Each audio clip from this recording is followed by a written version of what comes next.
The bright blue domes of Santorini shimmered under the Mediterranean sun, perched above dazzling white houses that cascaded down the cliffs like a dream. The deep blue sea stretched endlessly into the horizon, its waves gently crashing against the volcanic island's rugged edges. For years, social media had painted Santorini as the ultimate paradise, a place where every corner was a postcard, every sunset a masterpiece. Ryan Carter, a well-known travel vlogger, had seen countless pictures of this island.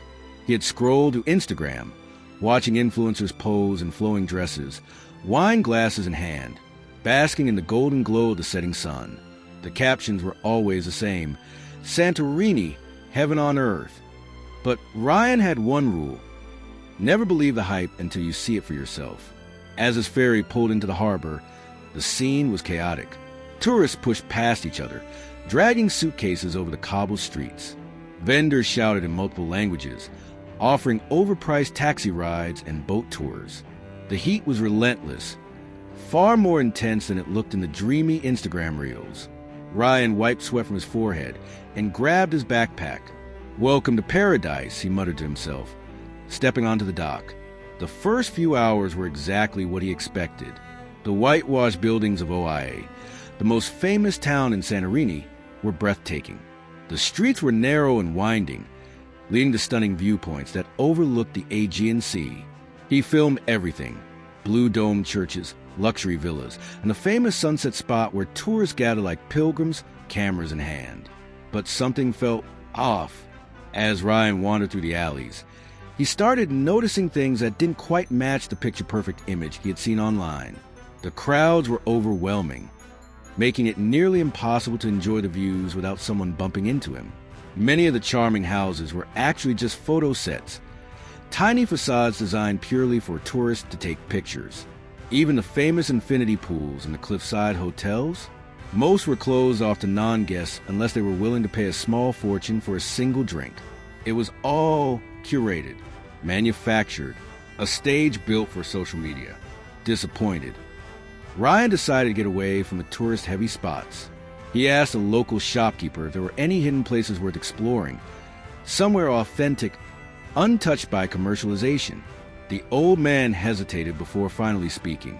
"There's another Santorini," he said in a hushed tone.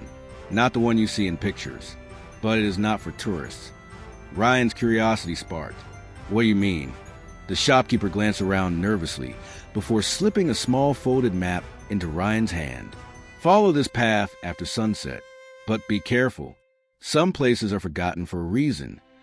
That night, with only his camera and a flashlight, Ryan followed the directions on the map.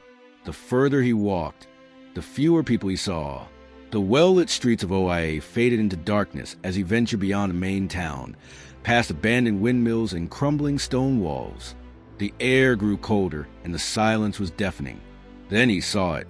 At the edge of the cliff, hidden in the shadows, stood an old, deserted village, one that wasn't on any tourist map. The buildings were ancient, their walls cracked and covered in vines. Unlike the polished white houses in OIA, these looked forgotten, as if time had stopped centuries ago. Ryan took a deep breath, heart pounding. He raised his camera, ready to document whatever lay ahead. And then he heard a whisper, a voice, faint, echoing from the darkness of the abandoned village. This wasn't just a hidden side of Santorini. This was something else entirely. Ryan froze. The whisper had been faint, almost lost in the wind. His flashlight beam cut through the darkness, revealing crumbling walls and empty doorways. The village looked abandoned. No lights, no people, nothing but the eerie silence of forgotten history. And yet he had heard something. His instincts told him to turn back, but his curiosity, that demanded answers. He took a cautious step forward, his camera rolling. The village was unlike anything he had seen in Santorini. No pristine white houses, no blue domes, no foolish huts. Just ancient, weathered stone buildings, their doors hanging open like gaping mouths. The ground beneath his feet was uneven, covered in dust and debris. Then he saw them, strange markings carved into the walls. Old Greek symbols mixed with something unfamiliar. The patterns looked deliberate, almost ritualistic. Ryan zoomed in with his camera, trying to decipher them. A gust of wind howled through the narrow alleyway, and the whisper returned. This time it was clearer.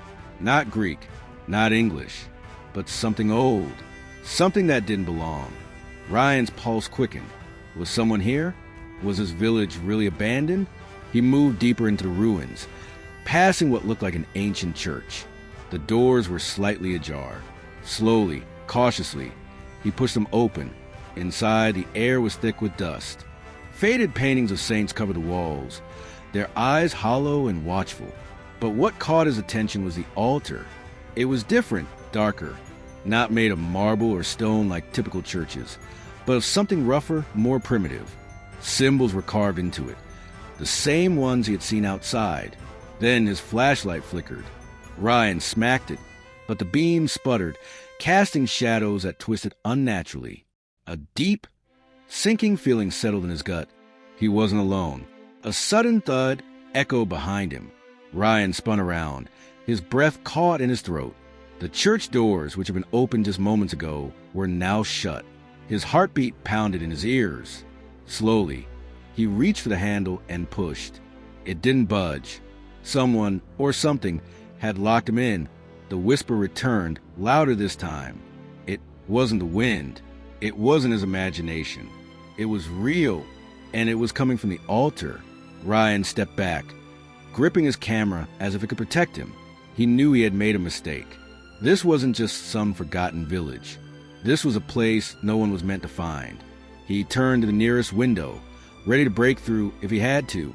But just as he moved, the whisper turned into a voice. Soft, chilling.